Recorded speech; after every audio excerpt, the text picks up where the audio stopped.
ଗୋବିନ୍ଦ ଗୋବିନ୍ଦ ଗୋବିନ୍ଦ ପଦୁ ଗଳୁଛି ମକରନ୍ଦ, ସେ ମକରନ୍ଦ ପାନ କରି ହେଳେ ତରିଲେ ବ୍ରଜ ନାରୀ।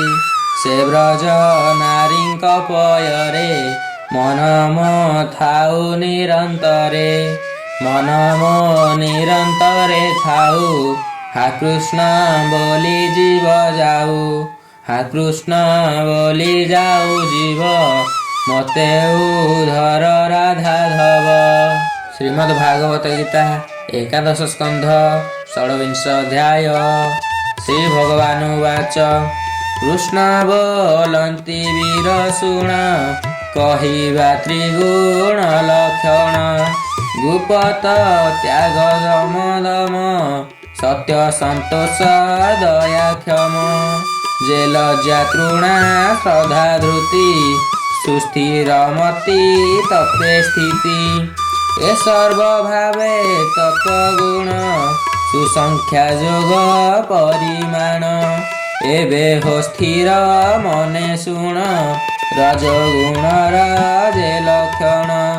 କାମ ସୁଚେଷ୍ଟା ତୃଷ୍ଣା ମଦ, ଗର୍ବ ବିଳାସ ମତି ଖେଦ। ଯଶ ପ୍ରଭାବ ସୁଖ ଇଚ୍ଛା, ଲୋଭ ସଂକଳ୍ପ ମନ୍ତ୍ର ଦୀକ୍ଷା।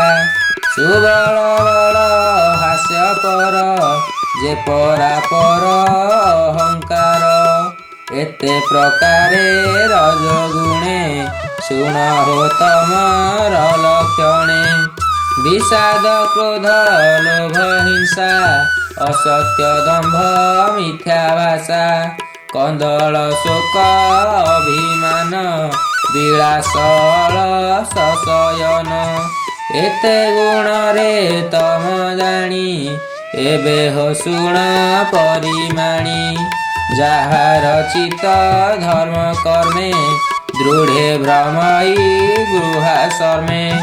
ତ୍ରିଗୁଣେ ଜନ୍ମ ତାର ଜାଣ, ଏବେ କହିବା ବୀର ଶୁଣ।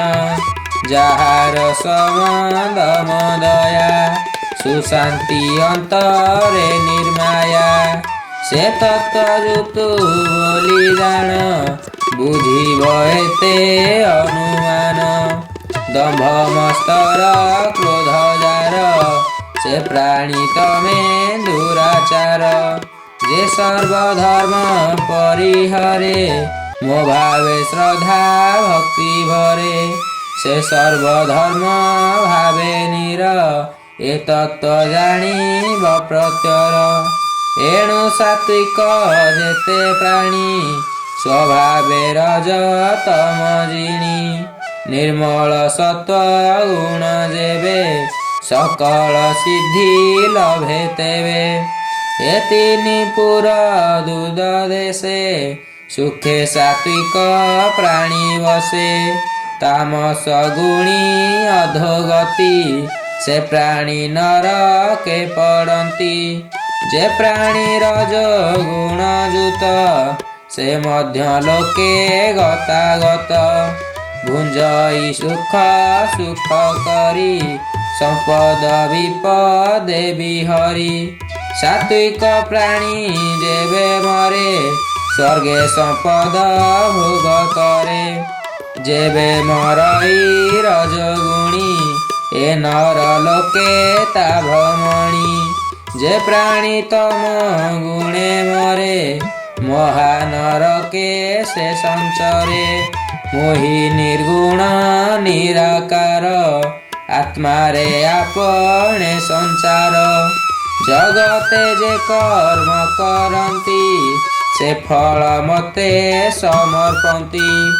କିବା ନିଷ୍କାମେ ତାହା ତେଜି, ସାତ୍ୱିକ ଭାବେ ମତେ ଭଜି। ଯେ ରଜଗୁଣେ ଏ ଜଗତେ, କର୍ମ କରନ୍ତି ସଂକଳ୍ପିତେ। ଦମ୍ଭ ସଚର ହିଂସ ମାନ, ତାମସେ କର୍ମ ସାଧନ। ଯେ କର୍ମ କରେ ସତ୍ୱଗୁଣେ, ତା ଜାଣି ମୁକ୍ତିର ଲକ୍ଷଣେ।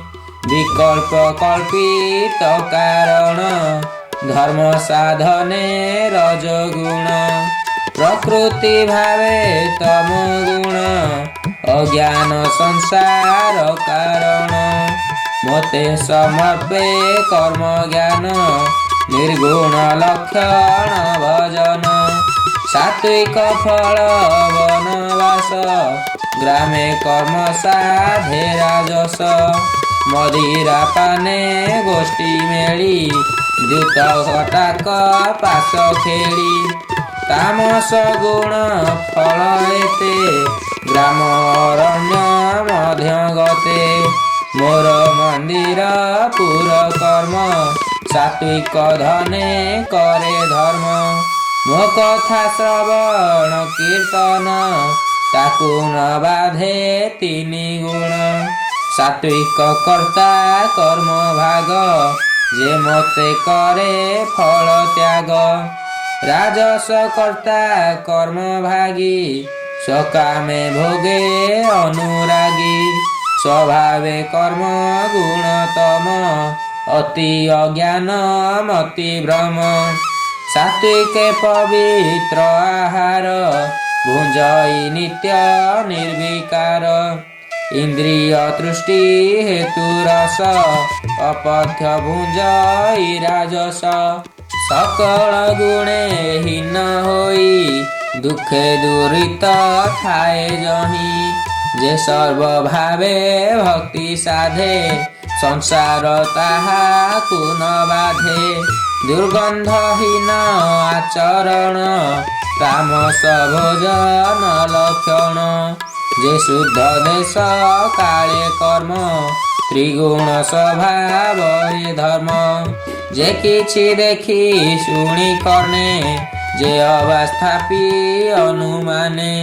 प्रकृति पुरुष जात ए सर्व तीनि गुणे जंत्रित ए तीनि गुण जेबे जिणी उद्धव शुण परिमाणी सकल धर्म छाड़ी एबे मते भजंती भक्ति भावे जे सर्व भाव भक्ति साधे संसार ताहा कुन बाधे ए बोले जेबे बुझी तेबे आश्रय करई मोर भावे जे सर्व भाव भक्ति साधे संसार ताकू न बाधे ए बोले जेबे बुझी तेबे आश्रय करई मोर भावे सर्व संशय दूर करी निस्तरे नर देह धरी सकल भावे निरपेक्ष त्रिगुण जिणे से प्रत्यक्ष निश्चल पूर्ण ब्रह्मे मिशे किंचित भयावह नाशे बोलई दास जगन्नाथ भाषा प्रबंधे भागवत उद्धव बोध एकदश निरते प्राणी एथे रस इति श्रीमद्भागवते महापुराणे परमहंसाया संहिताया वैशाखिकां एकादश स्कन्धे त्रिगुण लक्षण कथनं नाम षड्विंश अध्याय। ओम नमो भगवते वासुदेवाय। ओम नमो भगवते वासुदेवाय। ओम नमो भगवते वासुदेवाय।